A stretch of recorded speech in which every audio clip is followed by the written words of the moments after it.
and I would say the late 20th century. I no longer think it is our type of thinking. So I think the starting point of this emergence is the habitualization of second-order observation in a certain social group around the third quarter of the 18th century. Second-order observation means that a Cartesian type of world observer, a consciousness, I think therefore I am, observing the world of objects from outside, becomes habitually, it is important to say habitually, self-observing in the act of world observation. Of course, world of self-observation is a possibility of the human mind since the beginning, since early Homo sapiens. We wouldn't have Plato, we wouldn't have Montaigne without that, but it becomes now habitual for a certain group of people. Those people whom today would call the intellectuals through the 18th century, in its Koine called les philosophes. Now, this habitualization of self-observation had two institutional consequences for which we have rich documents. One consequence you can call perspectivism. A second-order observer, somebody who observes the world, observing herself in the act of world observation, would easily find out that the result of her world observation depends on her perspectives, and as she will also find out, that there's always a potential infinity of perspectives. You have a potential infinity of representations for each object of your observation.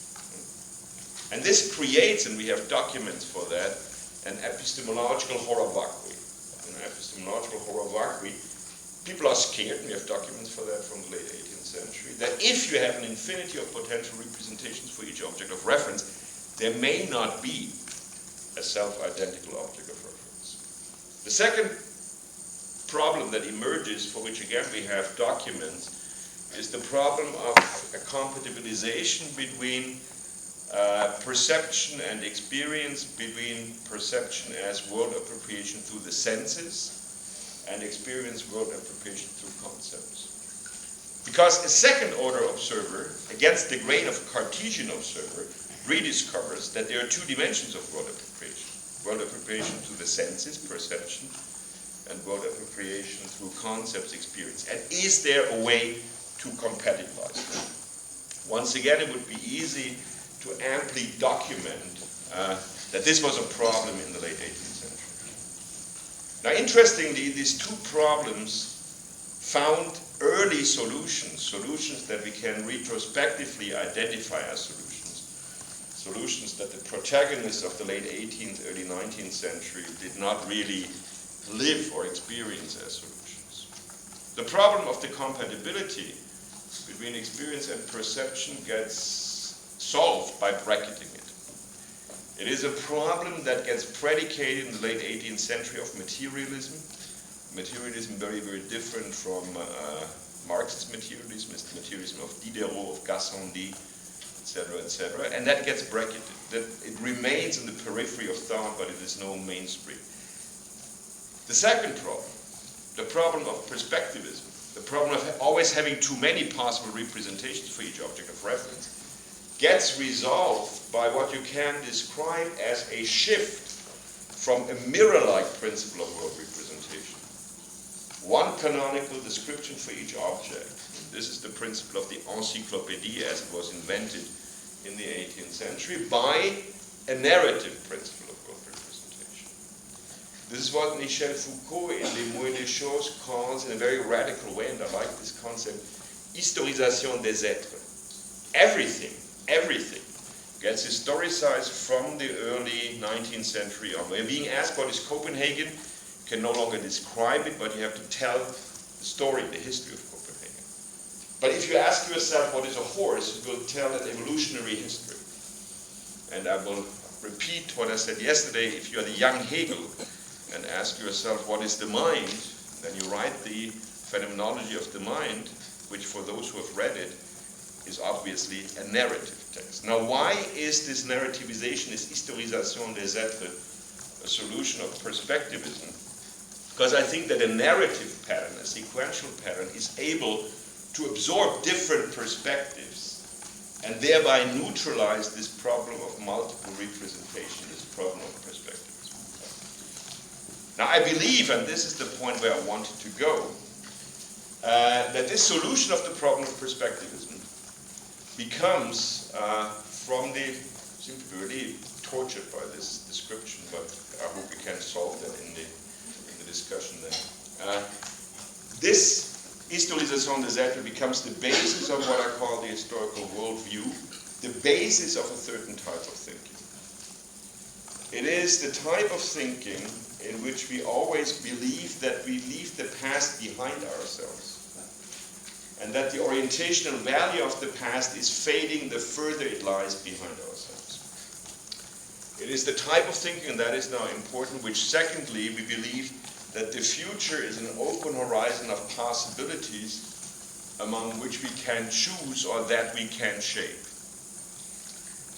It is the type of thinking in which between that past that we leave behind ourselves and that future that we try to shape, the present is shrinking to an imperceptibly short moment of transition. And this is now the most important point. It is, in the fourth place, the type of thinking in which we believe that the present, the short present, is the habitat of the Cartesian self-reference, is the habitat of us as thinkers, in which adapting experience of the past to the present, on this basis we choose among the possibilities of the future and thereby shape the future. So thinking would be adapting knowledge from the past to the present, and on this basis choose among the possibilities of the future and thereby shape the future. This is really thinking, and this is thinking as agency. But the point I wanted to make in the first part, I mean, this is something that we find normal, but it is historically relatively old. This becomes institutionalized for the humanities. This, so to speak, becomes the shape of the humanities. And let me emphasize again, the important point is this is a type of thinking in whose central part, whose core we have agency. So I think normally when we think about thinking, we think agency in this sense. But let me also mention that since the late 18th century, this other type of thinking, Diderot's thinking, Lichtenberg's thinking, Boyer's thinking, I'm trying to write a book about that, and I hope to finish that book in the summer, and I hope we teach that book then. Remains on the periphery. What I was describing, this kind of historical thinking, becomes institutionalized mainly through the humanities, in Western culture, in global culture, throughout the 19th and the first part of the 20th century. But on the periphery, and without any repression, there's another type of thinking that looks as if it had not given solutions to the two key problems. I mean, this is an easy way to describe it, and I associate with Diderot, Lichtenberg, and others. It is a thinking in which, instead of being bracketed, the problem of the compatibility between world perception through the senses, perception, and world appropriation through concepts, experience, becomes a key problem. A thinking in which materialism, in the non-Marxist sense, and I have nothing against the Marxist sense, it's just different, remains a core issue, and above all, it is a thinking which does not transform polyperspectivism of the world into a narrative necessity. That would be the Hegelian gesture, that would be the gesture of historical thinking, but in which the world continues to present itself as a field of, and I prefer to say contingence than contingency, because when you say contingency in English, it's contingent upon. Field of contingence in the sense that every object is polyperspectival, and every object challenges your judgment. Yeah, and judging would precisely be another type of thinking that requires agency. Agency in a way different from historical thinking, but it requires agency. And I think without thinking about that, the reason why Kant so often associates judgment with the power of judgment, Urteilskraft stuff precisely is a connotation of this agency aspect. Yeah, there are beautiful descriptions in the third critique where Kant describes this almost resistance that you feel when you have to make. You have to get yourself, it's an effort to make judgment. So you get my point, judgment would be another way in which thinking is agency. But it is not synonymous with historical thinking, where thinking is agency. Is that clear? Now I believe, and I hardly dare to say that in the presence of my friend Christandl, who is a real Nietzsche specialist, and who knows that I'm shying away from talking about Nietzsche normally. I believe that from the mid-19th century on, there are several important conceptions in Western history that have quite a large resonance, in which thinking is described in a way that does not imply agency. I just will allude to Schopenhauer and to Schopenhauer's concept of the will. What Schopenhauer alludes to with the will is an energy of transformation, which can, so to speak, energize the human mind, but which the human mind cannot control. I think this is far from being synonymous, but typologically similar to Nietzsche's will to power as a surge of vitality that once again can energize your existence, can energize your thinking, but that you cannot control in the sense of agency. And I think this typologically is also similar to the position of Heidegger, whom I quote in spite of the black notebooks about which I wrote recently, which I find astonishing only in the sense that Heidegger was able to produce more than 1,000 pages of banalité, completely smashing banalité, but unfortunately, I always wish the day would come where one would have a reason to no longer read this Nazi, but that day never arrived, despite 1,000 pages of banalité. Heidegger in 1950, 1951 gave a Vorlesung on what is called thinking, was heißt denken, and the answer is very much based on the key concept of the later Heidegger's philosophy. The key conception there is what he calls the event of truth, unconcealment of being. Now I believe, and I will come back to that the concept being, capital B, Sein, in Heidegger is not a hermeneutic concept. That being refers to individual things, objects, like the being of my swatch, for example, as if you could see them without a perspective. So it is basically a secret return of the Ding an sich, the thing in itself that got eliminated from philosophy since Kant. So it's this moment, believes Heidegger, in which you can see things, epiphanic moment, as if you wouldn't see them from a perspective. Now the important thing is, in his description of thinking, that we do not control these epiphanic moments of unconcealment of being. They happen to us. They happen to us, and all that we can contribute to their happening is Gelassenheit, composure, as you can translate it. I like serenity because I like the Romance etymology of the word serenitas. Okay. What I wanted to say is that since the mid-19th century, there are powerful conceptions of thinking that almost intentionally and programmatically bracket agents. And these Schopenhauer, Nietzschean, and Heideggerian conceptions, thinking as far away from agency as we can think. For completeness' sake, let me mention that from the late 19th century on, and I'm mainly referring to Husserl and Bertrand Russell, the growing distance between subject and object as it was experienced, the growing skepticism about the possibility that the human mind could deliver and produce a reliable description of the world that surrounds us, leads to a strong movement of self-observation of the mind. And this is really phenomenology in the sense of Husserl, phenomenology in the sense of Bergson, to observe the mechanisms of the human mind in order to be able perhaps to maintain this claim that the human mind is able to deliver an adequate depiction, an adequate realization of the environment.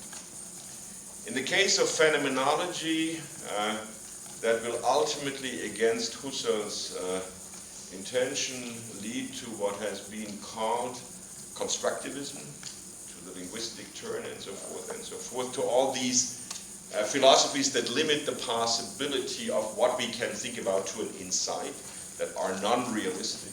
Deconstruction was one of them for those who are in literature.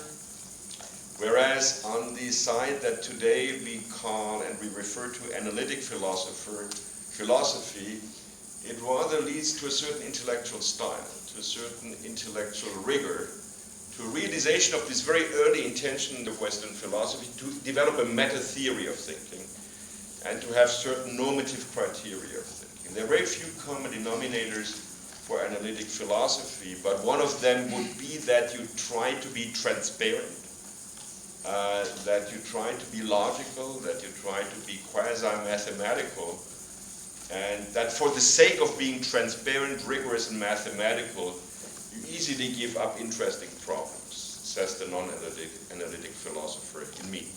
Anyway, the point that I wanted to make is that whenever, in present-day contexts, humanists think about electronics and attribute the predicate of thinking to electronics, they think about electronics in the sense of agency. Electronics are either an instrument that we use to fulfill our agency. You think of, for example, of the Turing machine. So there's a problem, and it's a problem basically of judgment. You have an exponential number of possibilities of what a sentence that you see in Enigma, in the secret language of the German military, may mean. And you have to try to eliminate that. It is basically a challenge for the power of judgment. Only, as people knew when Turing came in, it exceeds the normal power of judgment. And then you invent a machine, an imitation machine. I mean, for those among you who have seen the film, an imitation machine that is able to perform mathematically and by repetition that power of judgment on an exponentially higher and more powerful level. But you get the point. I found it interesting that even this archaeological first moment of integrating electronic or pre-electronic thinking into thinking is in the context of an instrumental thinking. Yeah? There is a goal, and you want to achieve this goal. So you associate electronic thinking with agency. Is that clear?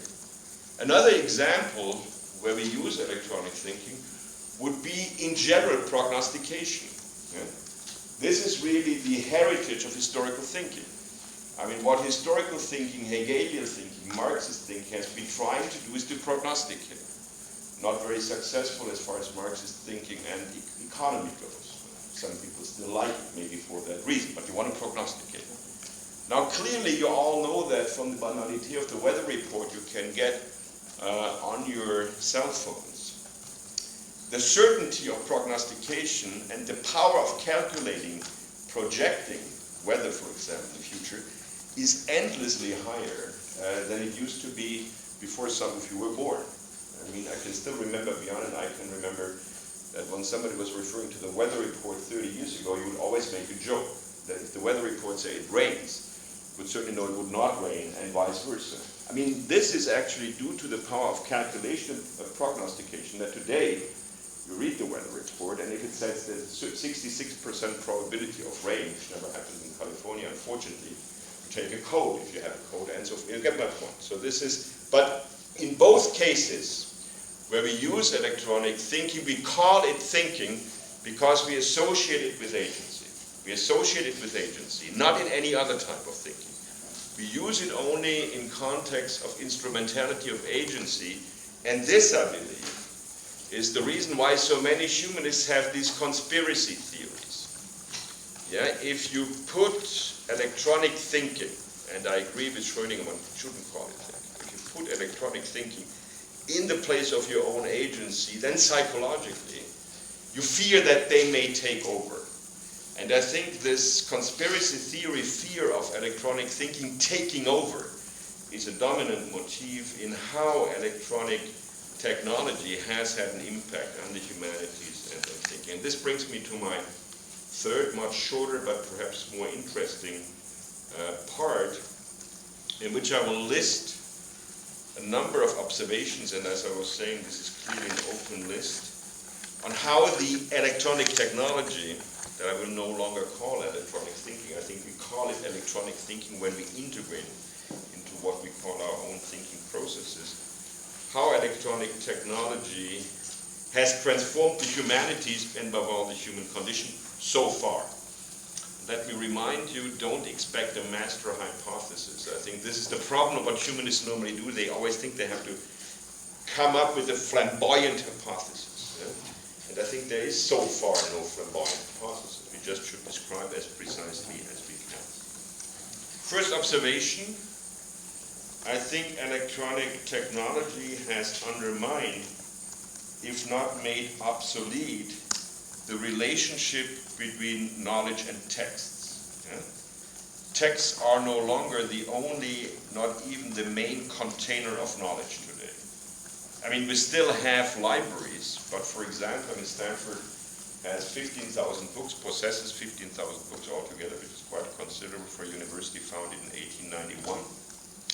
But for ecological reasons, more than 10,000 of those books in 5 years will be in Livermore in the East Bay at about 80 miles away. They will be all electronically available. And that means that the book is no longer the container of knowledge. Now, if the book is no longer the container of knowledge, if texts are no longer the containers of knowledge, that also means that philology in the classical sense will become obsolete. It is not that I will commit suicide in reaction to that, but it is quite an interesting change within the humanities. I mean, philology always was this archaeological basis. And text curatorship was not important because the texts were important in and by itself. But text curatorship was the logistics of access to knowledge. And access to knowledge is no longer text-based, is no longer book-based. You can read very intelligent observations about that in Michel Serres. Some people now talk about a media philology in that sense. You know, whether we can invent the equivalent of philology referring to electronic media. I don't care much about that. I think it would be useful. Once again, I don't think this is the end of humankind, but this is one relatively profound consequence of electronic technology for the humanities.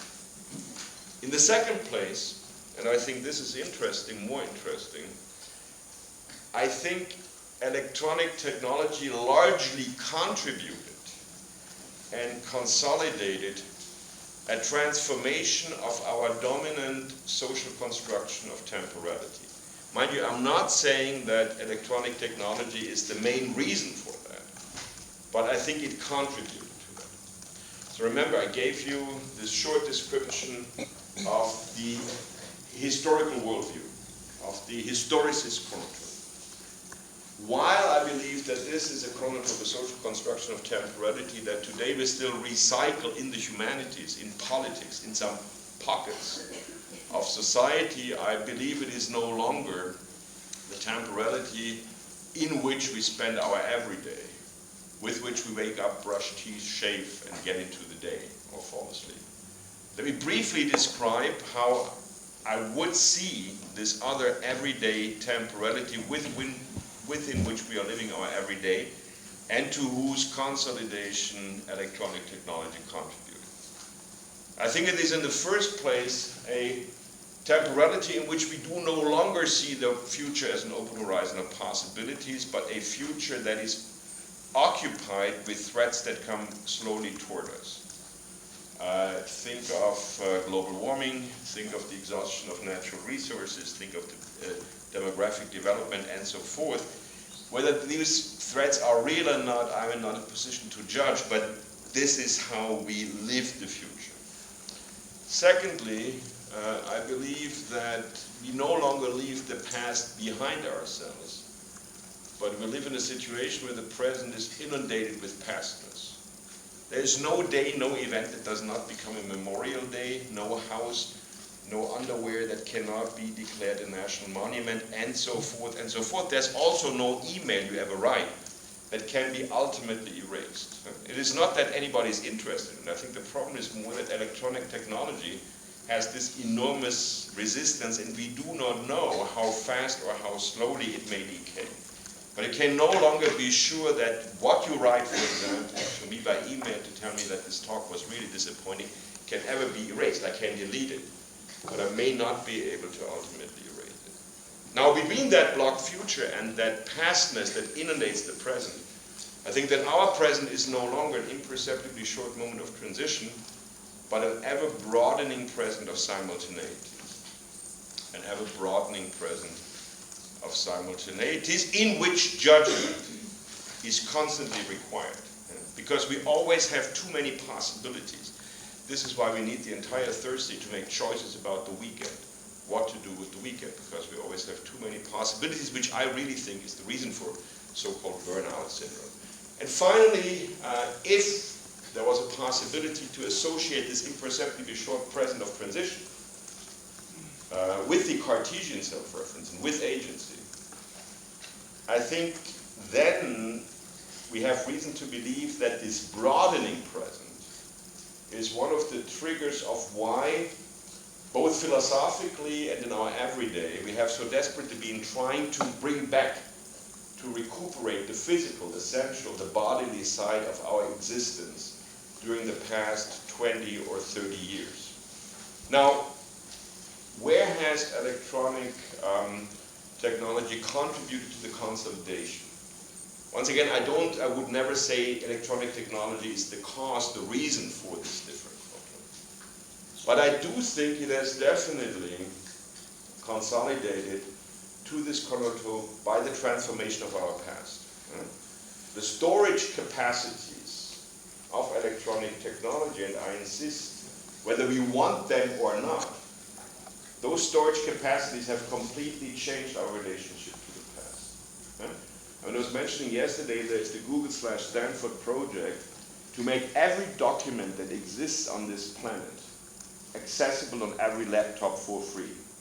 And rumor has it that the problem is long technologically solved, that there are only legal resistances, copyright problems about that. Yeah? I mean, this sounds wonderful, but imagine to write a dissertation according to the old criteria that you have to have read all the literature on a topic would be completely impossible. And this, for is just one example how our relationship to the future, to the past is changing. I think something very different and more interesting is true for the future. It has nothing to do with the threats coming toward us. I would rather refer to the fact that if you talk to stockbrokers today, I mean, they no longer go to the stock market and shout. They no longer analyze what a firm is doing. I mean, the investment of stock today, the currency exchange rates being proof of that, really react to the latest fraction of a second. You sit in front of a computer, you see where people have been invested during the 10 previous seconds, and according to that, and maybe even with an app, your computer invests. Which means that the margin of the future is no longer 5 years, the famous 5-year plans of socialist economy, or 10 years, or 50 years. The margin of future is a fraction of a second. Yeah? Which means that this future is increasingly integrated in this ever-broadening present. Whether that's a good thing or a bad thing, I don't know. I don't want to describe it in apocalyptic tones, but this is what I mean when I'm saying that in the second place, electronic technology has largely contributed to the transformation of our everyday time. Thirdly, the internet clearly shapes the mind of those who are coupled to it. And in most professions today, even in formerly proletarian professions, we spend most of the day being coupled to a screen, to the internet, to software. So we clearly know that the internet shapes the way we are thinking, shapes the way we are writing, there are certain temporalities and so forth and so forth. But at the same time, I think it is a fair statement to say that the internet as a whole has no agency. But as we see that we are influenced by the internet, there's this strange psychological situation where we want to attribute agency to the internet. And as we want to attribute agency to the internet, we are tempted to produce conspiracy theories. In the fourth place, and this has to do with my third observation, it is true that through the internet and through software, there's an enormous amount of what used to be called private information, private data about each of us being accumulated. And as there is so much data about each of us being accumulated and stored and generally accessible, I think the first change that nobody has described yet, but that it would be worthwhile to describe in these two dissertations, have completely changed the border between private and public. Now, this is again a place of projection of conspiracy theories. So if so many data about us are stored, somebody is doing something terribly evil with it. I don't know whether this is really true. I mean, I'm not trying to be apologetic about Silicon Valley. I doubt that all the data that I leave on the internet are interesting for anybody. I always feel honored if anybody is interested in what I'm leaving there, but it is a new condition that I think we have not thought through, but that we do not necessarily think through in the best way if we think it through in a hypochondriac way, in a hysterical way. Fifth point out of 7, in the fusion between software on our minds, I think we become more Cartesian. I think, therefore, I am. Human existence being synonymous and coextensive with our mind than we have ever been. I mean, the description of the rest of our existence, the soma, the body, as pure support, as you say in French, is more obvious than ever. But I think there is a paradoxical reaction there. I think the more that our everyday existence, our working existence, from formerly sweat-producing work, is becoming a purely spiritual one, we have a desire, a strong desire for tangibility, for presence, for epistemological reality. I think this is one of the reasons why in the past decades we can observe a craving, a desire within philosophy for epistemological realism against. I mean, I'm part of that. I have this craving, I can feel this craving, but I think it has to do with our everyday being and everyday that takes place in this fusion between software and the mind. Sixth, the next to last point, comes back to a point I was making before when I was talking about the future. I believe that this prognostic capacities of electronic calculation that we are constantly using in an instrumental way to predict the weather, to predict economy, and so forth, has become so powerful that it has occupied a level of reality, of tangible reality. I mean, basically everything we know about global warming is based on high-power simulations. But these high-power simulations are assumptions upon which we act, politically, economically, and in the everyday. And I'm not necessarily criticizing that. I'm only saying that part of that desire for palpable reality seems to be fulfilled by productions that we could call simulation. So I think there's an interesting distinction once again to be thought through, and I cannot fully think it through, but this border between reality and simulation would be another task for us. Finally, and most fascinating for me and most paradoxically, there are apps.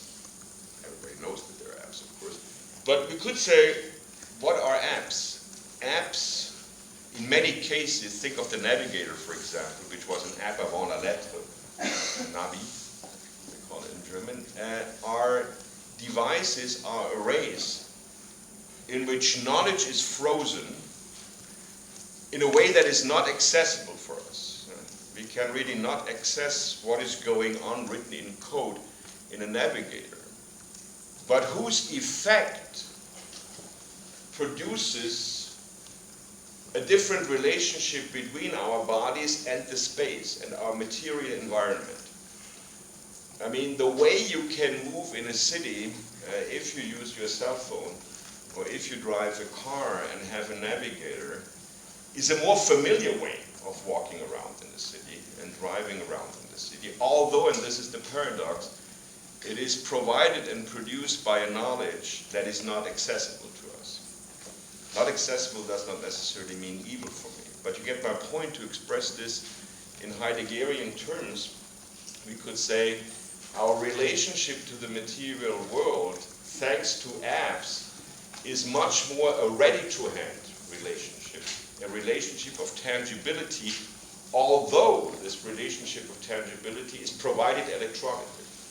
I mean, so apps in many cases help us to get into a ready-to-hand situation, although in what they are as devices and mathematically, they are less ready-to-hand than anything. So, and now I can make you the one statement I know everybody's going to be happy about. It's only going to be 1 more minute or 2 more minutes to conclude. And I says the sentence to conclude, and that's my fourth and last part. No, thank you. I wanted this reaction. Thank you, thank you, thank you. To conclude, is there a vanishing point in all these observations? Is there a point of convergence? Is there a possibility for a strong statement?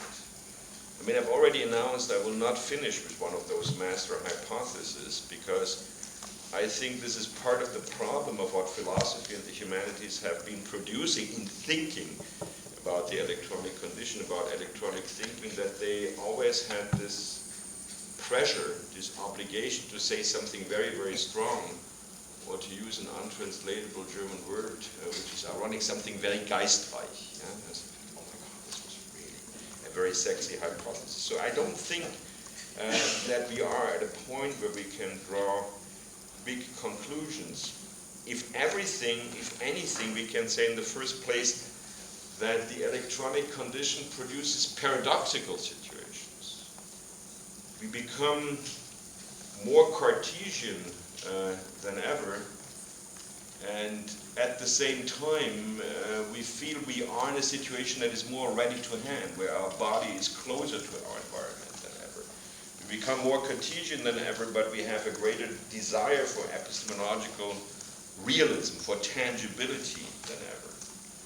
Or we could say that would be another paradox, and I'm emphasizing this paradox to say there is no easy solution, there is no easy consequence. We could say, to the degree that we expand exponentially our agency, prognostication, weather report, judgment, and so forth, we are more obsessed than ever that we may lose our agency. I mean, this made me think, and I would admit, just thinking how could one conclude such reflection. What could be the philosophical attitude? And I'm now not talking of philosophical doxa or a position, but rather an intellectual style. What could be an attitude with which we could react to what might be the future of the electronic condition, which I think nobody can seriously prognosticate, not even the exponential power of electronic calculation. There's one idea that was coming to mind, a relatively old idea by me much admired French anthropologist and philosopher André Leroi-Gourhan, who once said that cultural history, including the history of technology, is really an extension of the biological evolution of the human species at a much faster pace.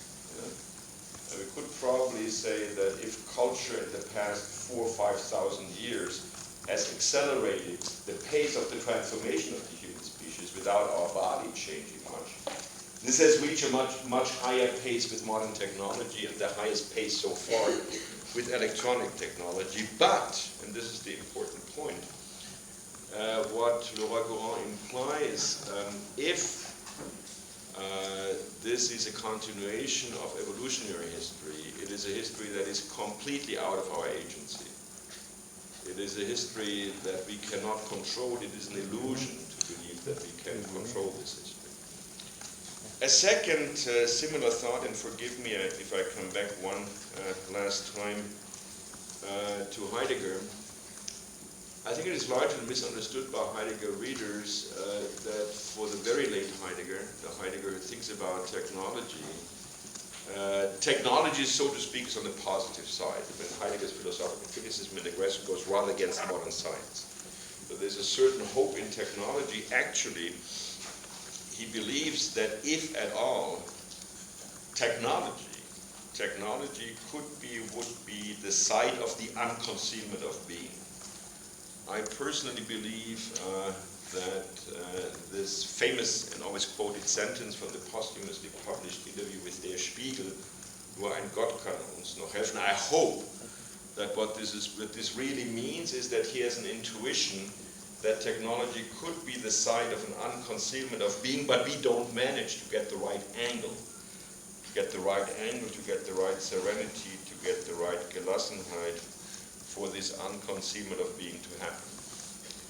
Now, in a seminar I was teaching in Stanford a year ago, I've been concentrating on the late Heidegger, and secretly and not so secretly in the seminar, this was my key question. If we take that seriously, and if we apply it to electronic technology, about which Heidegger couldn't write, having died in 1976, if we think that electronic technology could be the site of an unconcealment of being, of a reality that we face that was not there before, what could be that reality? Perhaps the unconcealment of being could be that what is emerging as the electronic condition, what is emerging above all as the web, is something that is emerging independently of our intentions. To explain what I was saying with a very Heideggerian metaphor, it is like a beehive or an ant's hill that are emerging, and you can say emerging at a very high level of complexity without the ants or the bees having any intention to produce them. So that in our thinking, we are producing an environment, we are producing a condition that is completely out of the reach of our intentionality and agency. And perhaps this, that in that segment of human evolution where biological evolution has been taken over by culture, thinking, and by technology, we do produce our environment, but that this effect of our environment, of producing a material environment, is completely out of sight of our agency. That would be my hypothesis, and it's just a suggestion to what is happening as an unconcealment of being in electronic technology. What can we do about it? Nothing. We can react to it with serenity, and I thank you for the serenity with which you have listened to my reflections. Many thanks.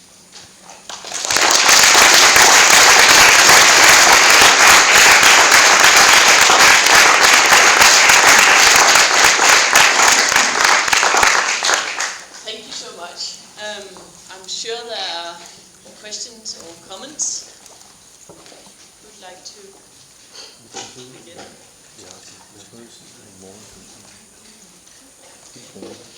Out of politeness, one.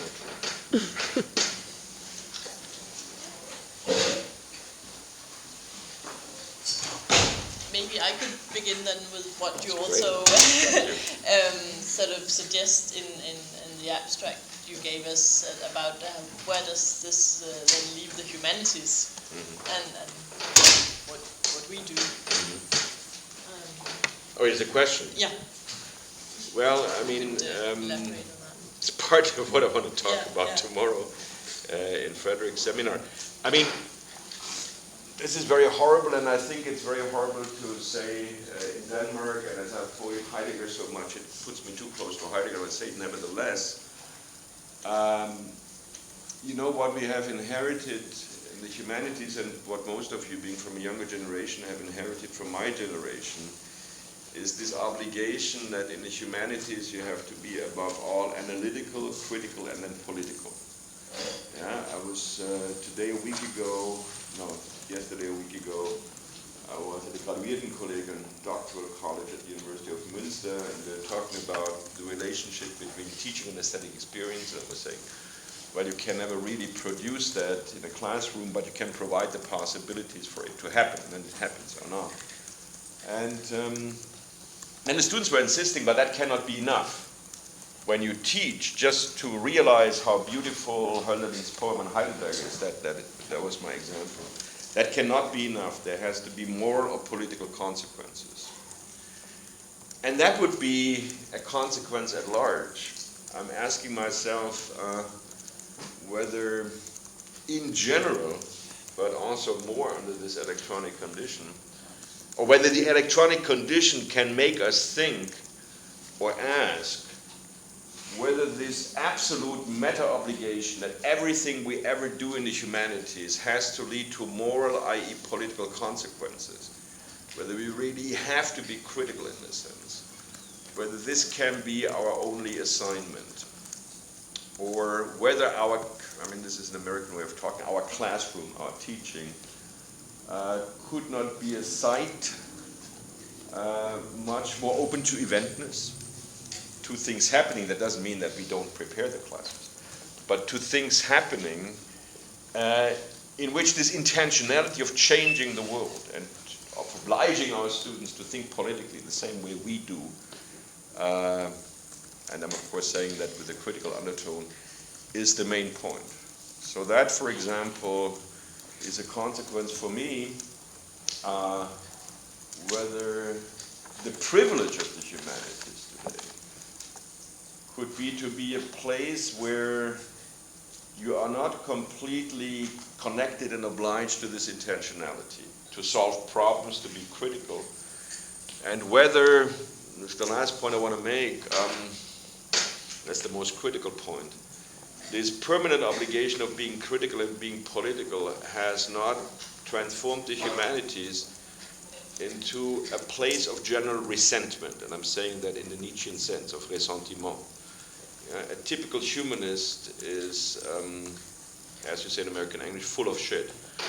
I mean, you feel that the world doesn't deserve you, you don't make real money, and nobody's interested in what you're doing, and the students don't share your political opinions. I mean, whether this accumulated attitude in the humanities could not be transformed, not in a more positive attitude, where I constantly said that the government is wonderful, but where the classroom could be a site, not of an unconceived of being, but where something could happen. Where something could happen. So that would be a very broad answer, but an answer that matters to me about the humanities. And also an appetizer for tomorrow. Yeah. So, but, yeah. Thanks for a brilliant lecture.